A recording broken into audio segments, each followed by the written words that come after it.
రాష్ట్రంలో కులగణన శరవేగంగా సాగుతూ ఉంది. దయచేసి ప్రజలందరికీ క్యూ న్యూస్ తరఫున తీన్మార్ మల్లన్నగా మీ సోదరుడిగా చేసేటువంటి రిక్వెస్టు, కులగణనలో ఖచ్చితంగా పాల్గొనండి. కులగణనలో అన్ని వివరాలు నమోదు చేయండి. కొంతమంది కులగణన చేయడం వల్ల అందులో వివరాలన్నీ కరెక్ట్గా చెప్తే ఆస్తులు గుంజుకపోతారని, పథకాలు రావని అనుకుంటారు.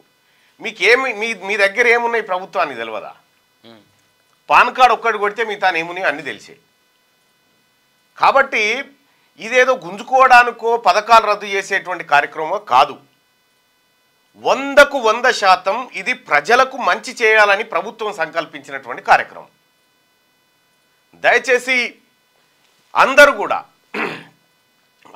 కూడా మీరు కులగణనలో పాల్గొనండి, మీ వివరాలన్నీ చెప్పండి. నిన్న మొన్న చూస్తారు కదా, కల్వకుంట్ల కవిత గారు కూడా కులగణనలో పాల్గొని వివరాలన్నీ నమోదు చేసింది. వాళ్ళకి లేదా? వాళ్ళే పాల్గొని ఇస్తా ఉన్నారు.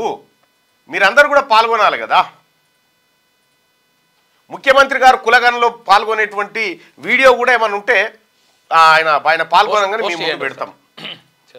మంత్రులు, ఎమ్మెల్యేలు, ఎమ్మెల్సీలు అందరు కూడా, ప్రతి ప్రజాప్రతినిధి కులగణనలో పాల్గొనండి. మీరు కులగణనలో పాల్గొనకపోతే రిజర్వేషన్ మారుతుంది. మరిగా మంది ఎక్కువ లేకపోతే వీళ్ళు ఎక్కువ లేరని అనుకున్నాడు అనుకో, మళ్ళీ నీకు రావాల్సిన సర్పంచ్ ఇంకోలికి పోతుంది. కాబట్టి ఖచ్చితంగా పాల్గొనండి. మీ వివరాలన్నీ ఏ కులము, ఆ తర్వాత ఏ మతము, ఆ కులంలో మళ్ళా సబ్ క్యాస్ట్ ఏంది, ఇవన్నిటిని నమోదు చేయండి. చాలా ఇంపార్టెంట్ ఇది.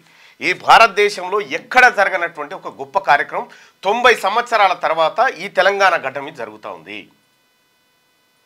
దీన్ని మనం వాడుకోకపోతే, దీన్ని మనం యూటిలైజ్ చేసుకోకపోతే మనకు భవిష్యత్తులో ఇక మళ్ళా ఇటువంటి కార్యక్రమం చేసేటువంటి ప్రభుత్వం రాదు, ఉండదు. అందుకోసమే దయచేసి ప్రజలారా చేతులెత్తి దండం పెట్టి చెప్తా ఉన్నా, కులగణనలో పాల్గొనండి. కులగణనలో కుల సంఘాలు కూడా మీ కులాలను యాక్టివేట్ చేయండి. ఎమ్యునరేటర్ వెంట తిరగండి, వాళ్ళ కులాలు నమోదు చేయించండి, వాళ్ళ వివరాలు నమోదు చేయించండి.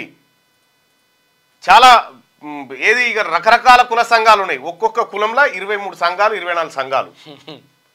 ఈ సంఘాల లీడర్లారా మీరు ఈ విజిటింగ్ కార్డులు, లెటర్ ప్యాడ్లు బంద్ చేసి ఒకసారి మన కమ్యూనిటీలని, మన మన మన జాతుల్లో, మన కులాల్లో ఉన్నటువంటి వాళ్ళని అందులో నమోదు చేయించే కార్యక్రమానికి శ్రీకారం చుట్టండి. కొద్దిగా దానివల్ల లాభం జరుగుతుంది, దానివల్ల మంచి జరుగుతుంది.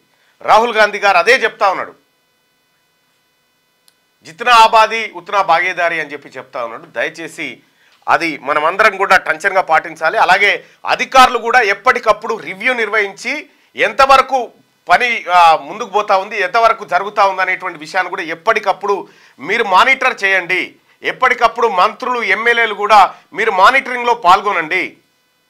తద్వారా మంచి జరుగుతుంది.